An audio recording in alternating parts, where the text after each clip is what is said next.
बच्चों, आज हम सुनेंगे साधु की पुत्री की कहानी और हमेशा की तरह इससे कुछ सीखेंगे भी। गंगा नदी के किनारे एक साधु बाबा रहते थे। वो ना तो केवल विद्वान थे, बल्कि उनके पास जादुई शक्तियां भी थीं। एक दिन वो ध्यान में मग्न थे, तभी बाज की चोंच से एक चुहिया छूटकर उनके हाथों में आ गिरी। उसकी छोटी सी पूंछ और काली चमकीली आंखें थीं। उन्हें वो बहुत अच्छी लगी, पर घर ले जाने से पहले उन्होंने जादुई मंत्रों के प्रयोग से उसे एक लड़की में बदल दिया।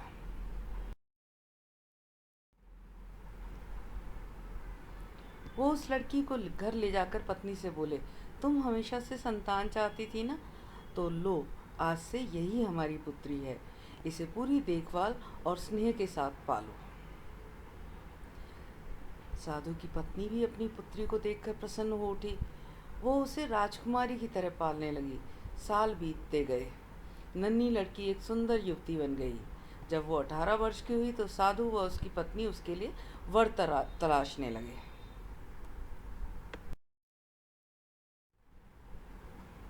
साधु ने कहा, मेरी बिटिया का विवाह ऐसे व्यक्ति से होना चाहिए जो सबसे बड़ा हो।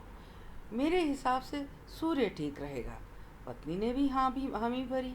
उन्होंने जादुई मंत्र के प्रयोग से सूर्य को नीचे बुला लिया। उन्होंने उसे अपनी पुत्री से विवाह करने को कहा, पर पुत्री ने पहले ही ना कर दी। वो बोली, पिताजी, ये तो बहुत गर्म है। मैं उससे विवाह करूंगी जो इससे भी बेहतर हो। साधु निराश हो गए। उन्होंने सूर्य से कहा कि वो ही कोई वर सुझाए। सूर्य ने कहा, बादलों के देवता से बड़ा कौन होगा? उनमें तो मेरी किरणों को भी रोकने की शक्ति है। साधु ने बादलों को नीचे बुलाया और अपनी पुत्री से विवाह करने को कहा, पर इस बार फिर पुत्री ने मना कर दिया। वो बोली, ये कितना बदसूरत है, मैं इससे विवाह नहीं कर सकती। साधु ने बादल देवता से कहा कि वही कोई अच्छा वर सुझा दे। वो बोले, पवन देवता ठीक रहेंगे, वो तो मुझे अपनी फूंक से ही उड़ा देते हैं। साधु ने पवन देवता को बुलाकर अपनी पुत्री से विवाह करने को कहा।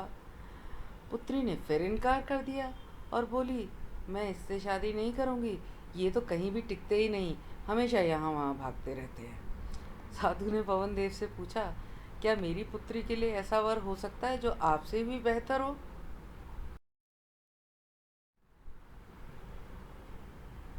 पवन देव ने कहा कि पर्वत देव मजबूत व ऊंचे हैं, वो मेरा भी रास्ता रोक देते हैं।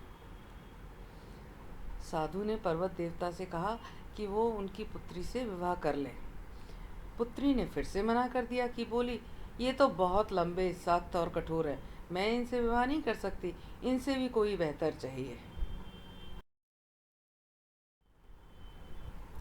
पवन देवता ने चूहे का नाम सुझाया।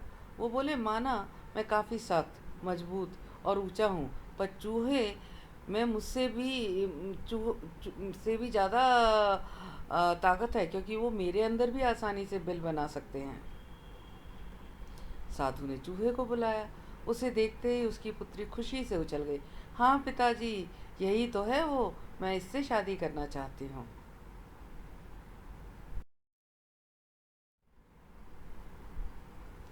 साधु ने सोचा, इसे ही शायद किस्मत कहते हैं।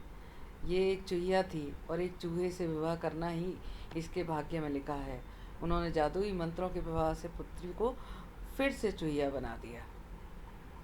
चूहा और चूहिया विवाह करके खुशी खुशी रहने लगे।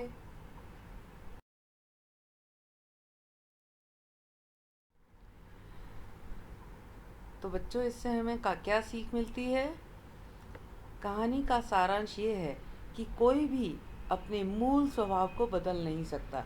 यानी कि जो जैसा है वो असल में कितना भी बदलने की या सामने से ऊपर से बदला हुआ दिखाने की कोशिश करे, लेकिन जो बेसिक नेचर है वो हमेशा इंसान का सेम रहता है। तो बच्चों, फिर से मिलते हैं एक नई कहानी के साथ। तब तक tata, see you, bye bye. But before that, do not forget to subscribe, like and comment for more stories. See ya.